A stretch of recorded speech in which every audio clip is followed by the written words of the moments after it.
Hey YouTube, Kira Twig here, bringing you all an update to my Simorgh Yu-Gi-Oh deck profile for September 2020. I've been wanting to do an update to the Simorgh deck since post-Duel Overload, in which we got the new Link 3 Simorgh monster, but I held off just because I never, really had much of a motivation to build it. It's not one of the decks I've used a lot, but it is definitely a fun one, and actually the craziest reason why I decided to start working on the Simorgh deck again were actually these new sleeves I picked up. I love the color of it. It's actually an olive color according to the box, and it just reminded me of the Simorgh decks, and then I thought, it's time to update the deck. So probably one of the more random reasons why I wanted to update a deck, but definitely a good enough reason because I'm sure a lot of people out there wanted to see an update to the Simorgh deck. So let's go ahead and get started with the deck profile. So for the actual monsters, focusing a big deal on the Wind Attribute, I run 3 Simorgh, Lord of the Storm.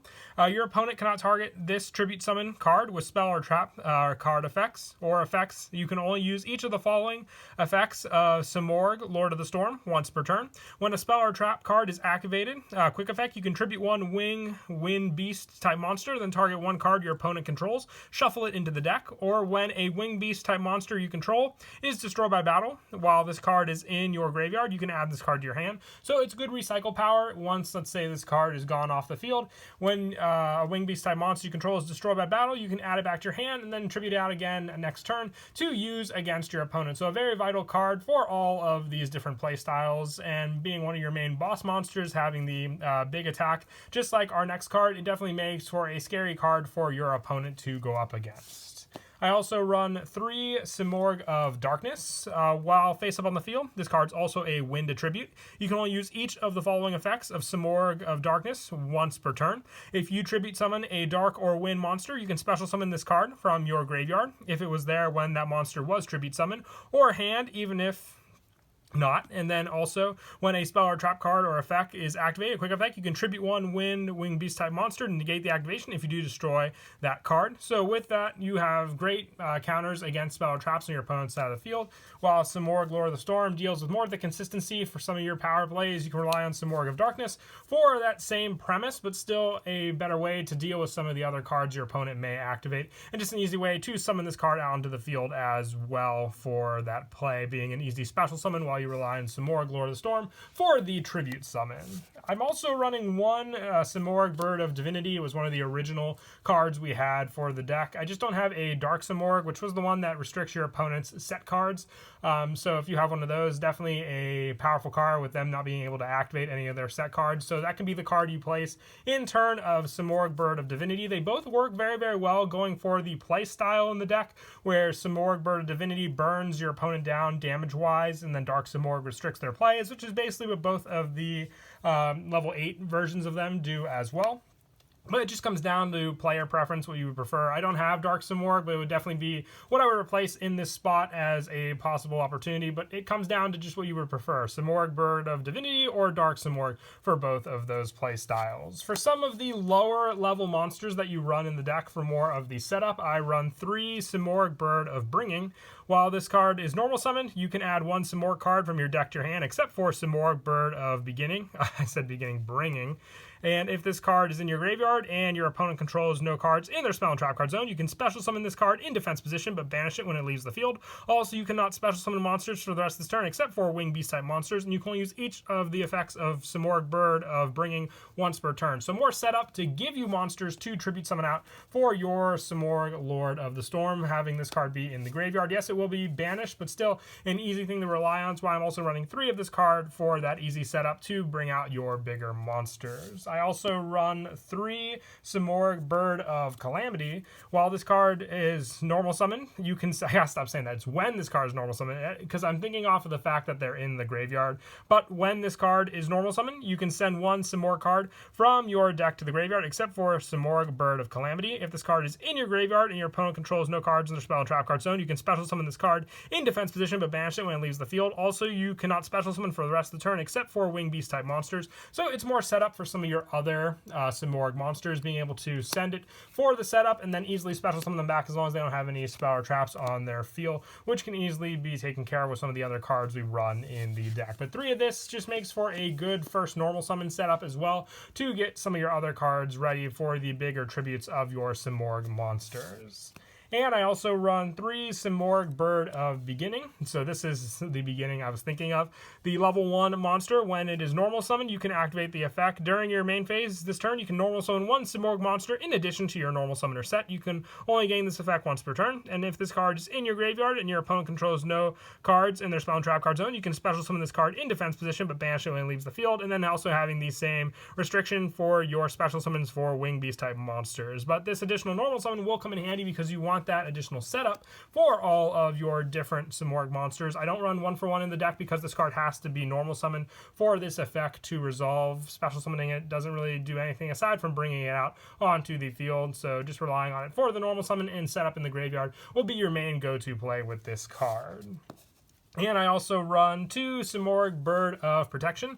When this card is normal summoned, you can target 1 card in your opponent's spell and trap zone, return it to the hand. If this card is in your graveyard and your opponent controls no cards in their spell and trap card zone, you can special summon this card but banish it, and having the same special summon restrictions for the other cards you summon for the rest of the turn. But being another normal summon card, you have to remember that you only get either one or the other of the effects off when you use this card, being the first effect, just like all the other lower level Simorgh monsters, or the special summon, with both being very, very useful for all your different plays you'll do in the deck. I only run 2 of this card though. The bounce effect is very, very good, but still situational depending on the type of deck your opponent may be using. So this is definitely a potential card that could be sided out depending on the deck your opponent is using, but still very good when you want to rely on some of your other Simorgh cards in the deck for their effects.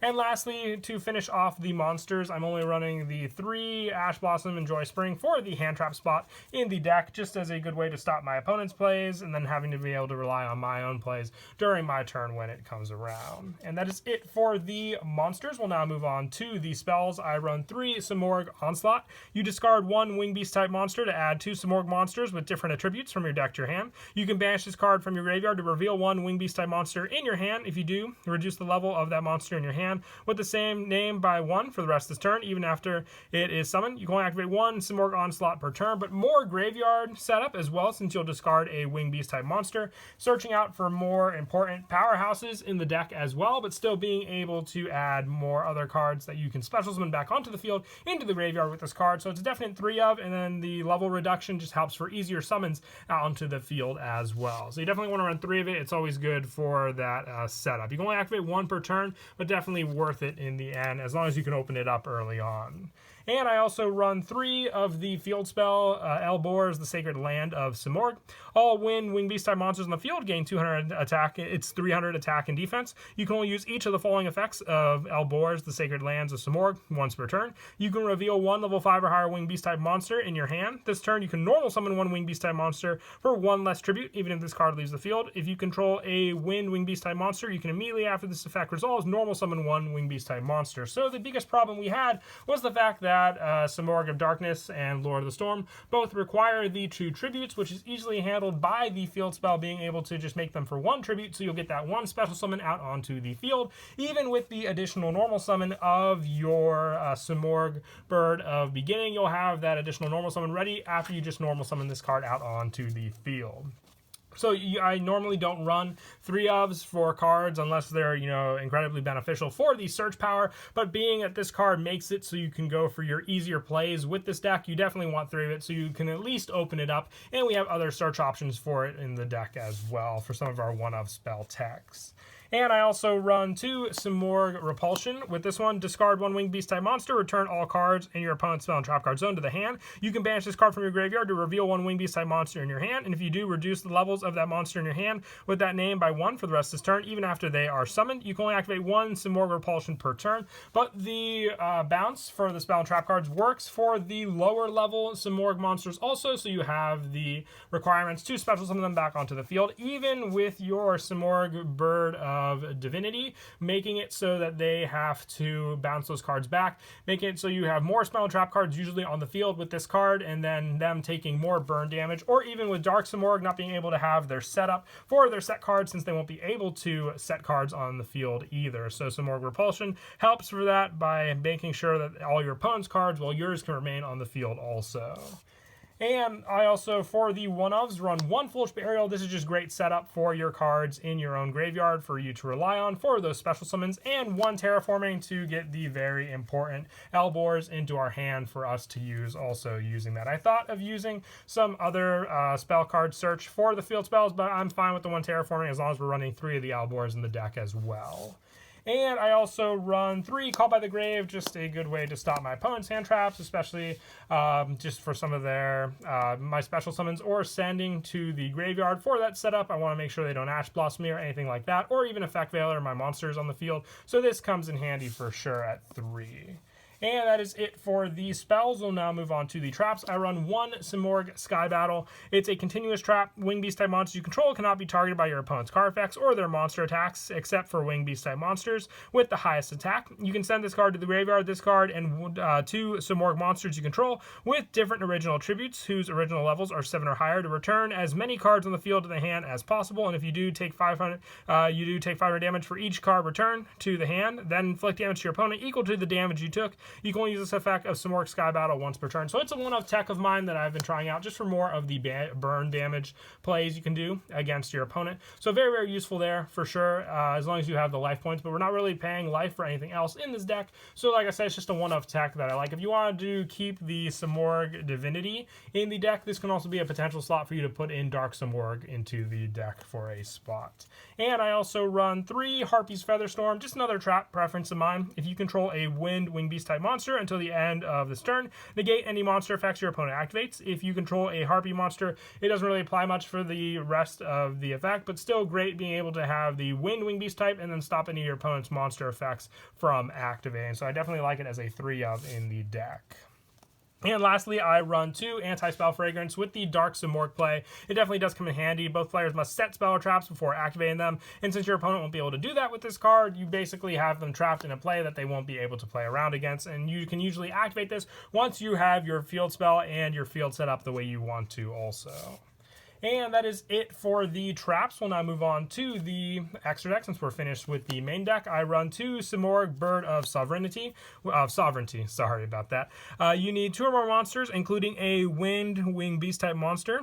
With this, it cannot be used as link material. Your opponent cannot target this card or a Wing Beast type monster this card points to with card effects. If this card will be destroyed by battle, you can destroy one other Simorgh card you control instead. And during the end phase, you can special summon 1 Wing Beast type monster from your hand or deck with a level equal to or lower the total number of unused spell and trap card zones on the field. You can only use the effects of Simorgh Bird of Sovereignty once per turn. So this is a great protection card, but also a great setup card for all of your lower level Simorgh monsters, getting them on the field to be tribute fodder for some of your higher level Simorgh monsters also. So running 2 of this just means that you have the setup on the field, but if your opponent is able to take care of the 1 copy, you always have that additional option to go into a second one also. And I also run 2 the Wind Charmer Verdant, just another great card to rely on for the recycle power of your cards in your deck, and just another easy link monster to rely on to take your opponent's cards for those plays when they have the wind monsters. And I also run 2 Great Fly. The fact that's not a Wing Beast type monster is probably one of the negative things about this being an insect type, but still a great power boost for your wind monsters and recycle power for some of the other ones you may have in your graveyard as well. And I also run 1 Barricade Board Blocker, being the field spell recycle. Since it is a very important field spell in the deck, I want ways to have it back into my hand as quickly as possible. 1 Nightmare Phoenix for the spell and trap destruction, so we can clear out my opponent's back row quicker that way also. 1 High Speed Roid Rubber Band Shooter, just another great wind option for the recycle power of our wind monsters. 1 of the Desperate Doom Eagle, a power play early game for sure if my opponent has no monsters in their graveyard to rely on, needing wind monsters to make it. 1 Tunnel Logic Trisbane, mana. Another great way to banish cards in my field, so our opponent's field, so they don't have any back row as well. Also, 1 access code talker. This can be a borrow load spot if you don't have the access code as another preference. And for some of the rank 8 plays, which are the ones we definitely work on the most, sometimes rank 7, but I see myself doing more rank 8 plays. 1 Dingirsu, Orchis of the Evening Star, 1 number 38, Hope Harbinger, 1 number 68 to finish off the extra deck. Just all good boss monster plays when I like to overlay my Wing Beast monsters I have on the field. But that is it for the deck profile. I hope you all enjoyed the video. Definitely happy with the results of the deck. Like I said, the strangest thing for me making the deck was the sleeve color, but still, you know, I love it when I'm inspired by the craziest of things, whether it's people asking me to do specific decks, which I always love to do as well, or just something like that. But until next time, please don't forget to leave a like and subscribe, and also to not forget, I'm always taking recommendations for deck profiles, so if you have any requests, be sure to comment down below for them. But until next time, please don't forget to leave a like and subscribe, like I said, and Kira Twig out.